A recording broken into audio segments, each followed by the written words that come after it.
Ya, bismillahirrahmanirrahim. Kita masuk di materi pertama mengenai pembagian kata atau kalimat.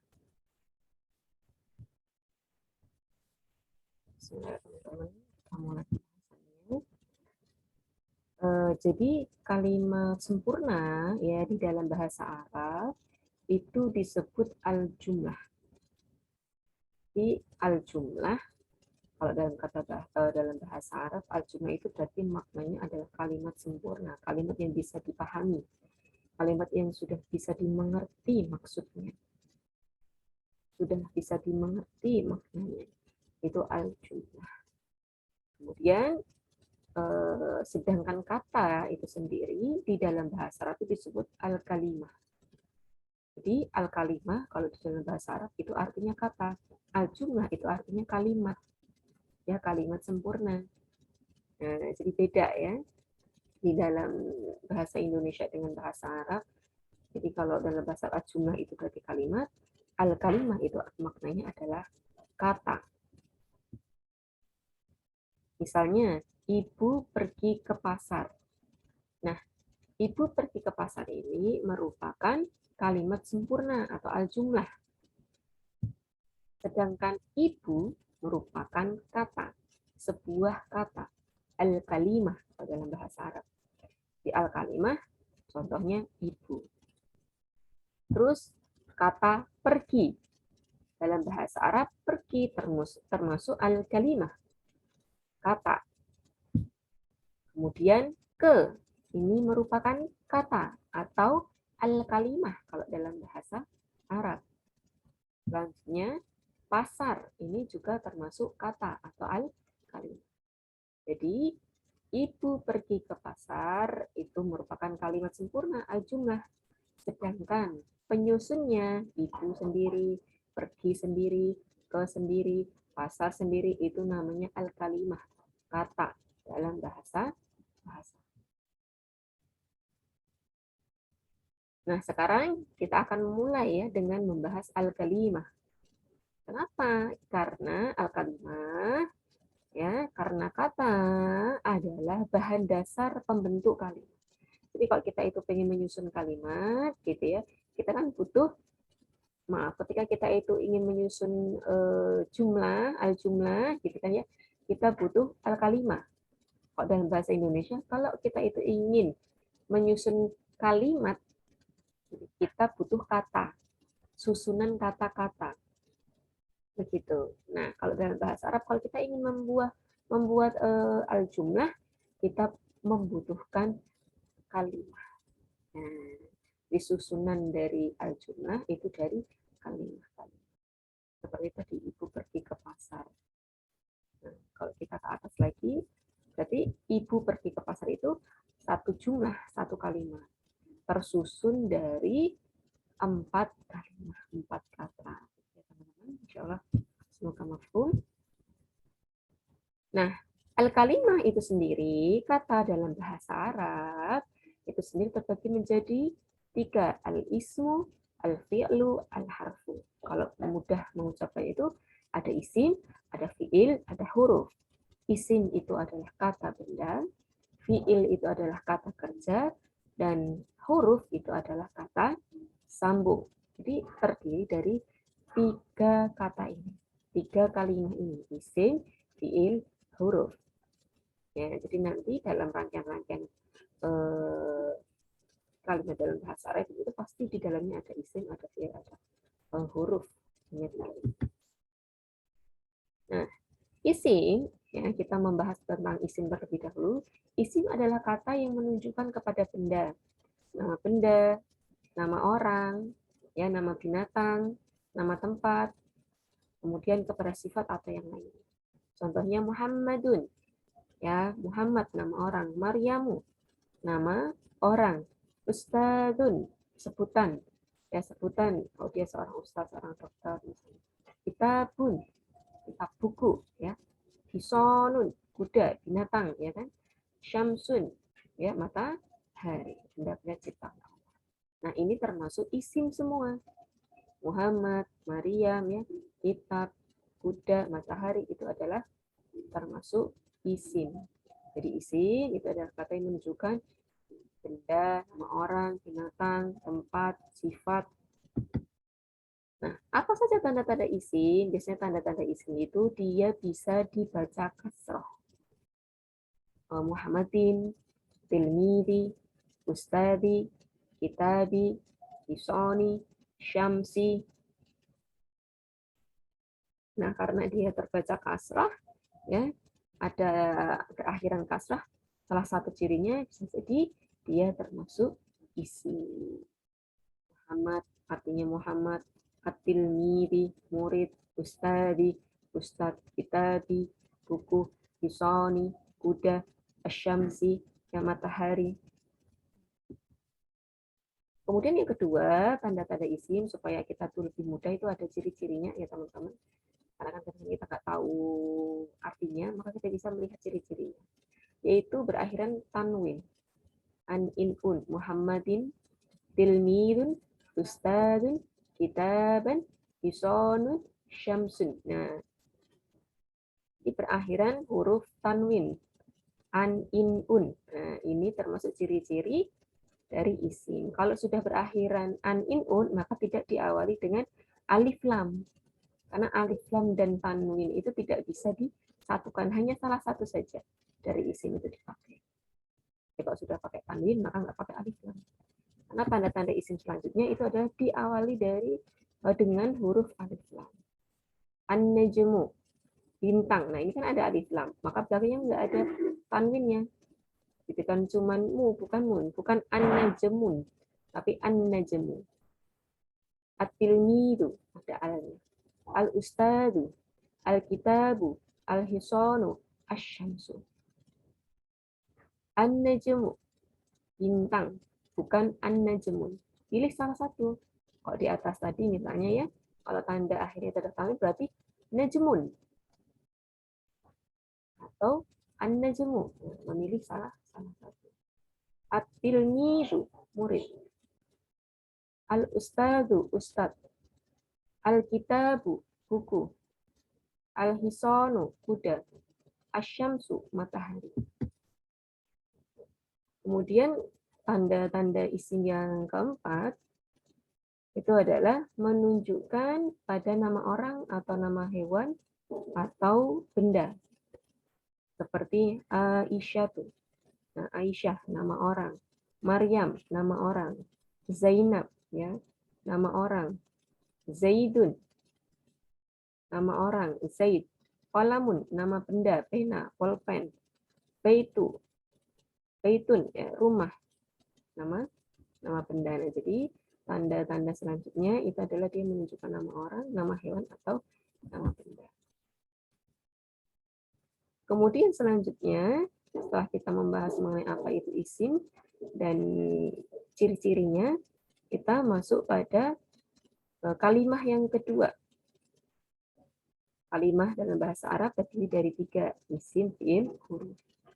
Nah, sekarang ke fi'il. Nah, apa itu fi'il? Fi'il adalah kata yang menunjukkan kepada suatu pekerjaan. Jadi fi'il itu kata yang menunjukkan sebuah pekerjaan atau suatu pekerjaan. Contohnya kataba, menulis. Ya, pekerjaan menulis. Entah sedang menulis, sudah menulis, akan menulis. Ya. Qara'a, membaca. Fataha, membuka. Alima, mengetahui. Akala, makan. Syariba, minum. Nah, ini merupakan contoh-contoh dari kalimat fi'il ya, kata kerja. Apa saja tanda-tanda fi'il? Yang pertama, menunjukkan kepada sebuah pekerjaan. Jadi kalau kita sudah mengetahui artinya, oh ini aktivitas pekerjaan gitu ya, maka itu termasuk dari fi'il. Menulis, membaca, membuka, mengetahui, makan, minum.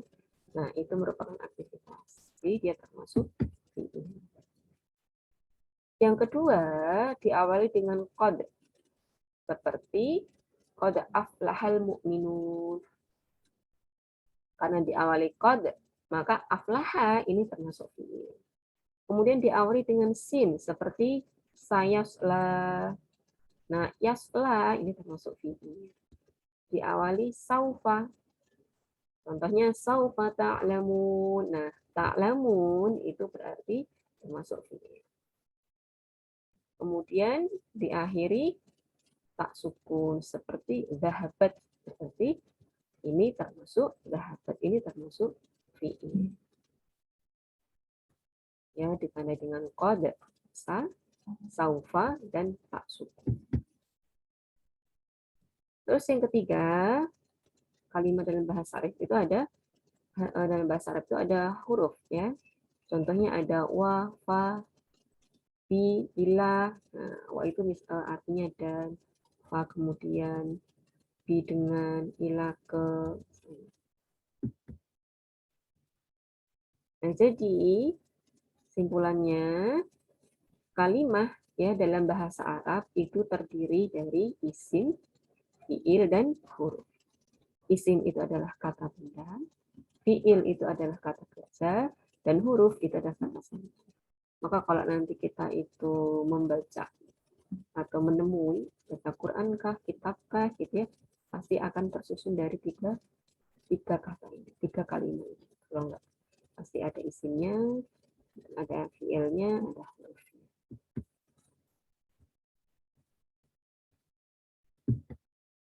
Nah, mengenai i'rab,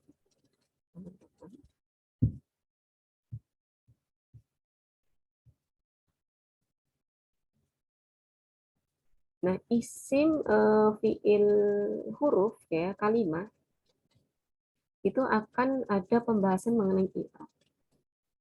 Apa itu i'rab? I'rab adalah perubahan akhir kalimat atau akhir kata. Tadi kan kalau di dalam pengantar bahasa Arab ada Allah, Allahi, Allahu.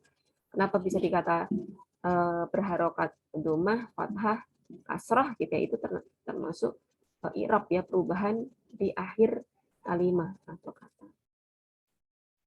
Nah, kenapa kok bisa berubah? Karena disebabkan berbagai amil, berbagai faktor yang menyebabkan perubahan kata itu. Nah, kalimat kata yang mengalami perubahan itu disebut mu'rab. Mu'rab. Nah, mu'rab itu berarti kalimat yang bisa berubah. Sedangkan kalimat yang tidak bisa atau tidak mengalami perubahan pada akhir itu mabni.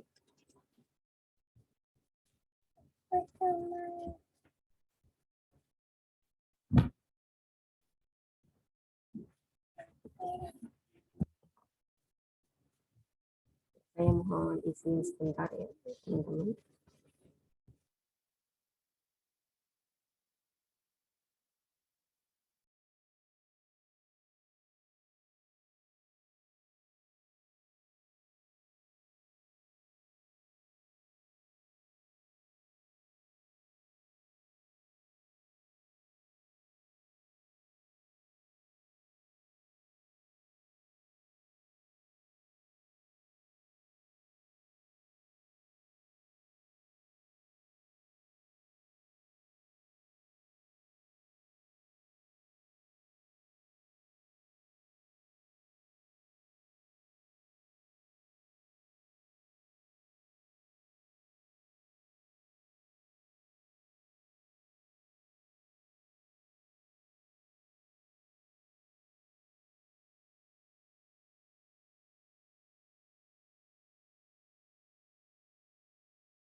Ya, bismillah, kita lanjutkan.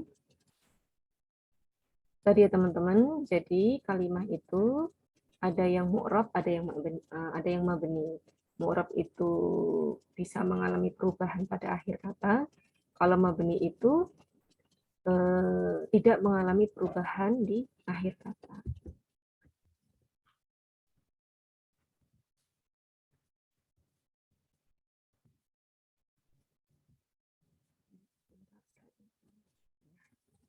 Misal ada contoh kalimah yang termasuk mu'rab, kata yang termasuk mu'rab. Ya ada wallahu, innallaha, alhamdulillah. Nah, ini kan harokatnya ada Allahu, Allah, illahi. Ya, nah ini termasuk kata yang mu'rab. Terus contoh ya, kata yang mabni itu ada yaskutu hadza, yara zaitun hadza, marra zaitun bihadza. Nah, ini hadanya tetap nih, hadza. Gitu kan? Nah, ini berarti termasuk kalimat yang mabni yang tetap. Jadi walaupun berbeda bentuk gitu ya di dalam kalimat gitu ya, di dalam kalimat jumlah, tapi hadza ini tetap mau ditaruh dimanapun dia tetap bacanya hadza. Berbeda dengan tadi Allah, nafas Allah. Kadang terbaca Allahu, kadang terbaca Allah, kadang terbaca Allahi. Nah, sehingga al-kalimah ya kata di dalam bahasa Arab gitu kan ya, kan ada tiga, ada isim, ada fi'il, ada huruf. Nah, apa saja yang termasuk mu'rab, apa saja yang termasuk mabni? Nah, kalau isim itu merupakan kalimat kata dalam bahasa Arab di mana isim itu ada yang mu'rab, ada yang mabni. Jadi isim itu ada yang bisa berubah akhir katanya, ada yang tetap, ada yang mabni. Begitu pula dengan fiil. Fiil itu ada yang mu'rab, ada yang mabni. Ada yang bisa berubah, ada yang tetap tidak berubah. Sedangkan huruf itu mabni semua. Nah, begitu teman-teman. Nah, seperti apa detailnya, insya Allah nanti pertemuan-pertemuan selanjutnya akan kita bahas sedikit demi sedikit, sehingga kita jadi mengerti gitu kan ya, kapan isim itu mu'rab, bisa berubah, karena apa bisa berubah, kemudian isim mana saja yang mabni gitu kan ya. Kemudian fiil juga begitu, kenapa berubah dan kenapa mabni gitu ya. Kalau huruf hanya satu yaitu mabni. Ya, insya Allah itu saja pertemuan kita pada kali ini. Insya Allah nanti saya share di grup mengenai latihannya. Semoga bermanfaat. Barakallahu fikum. Wallahu a'lam. Subhanakallahumma wa bihamdika asyhadu alla ilaha illa anta astaghfiruka wa atubu ilaik. Assalamualaikum warahmatullahi wabarakatuh.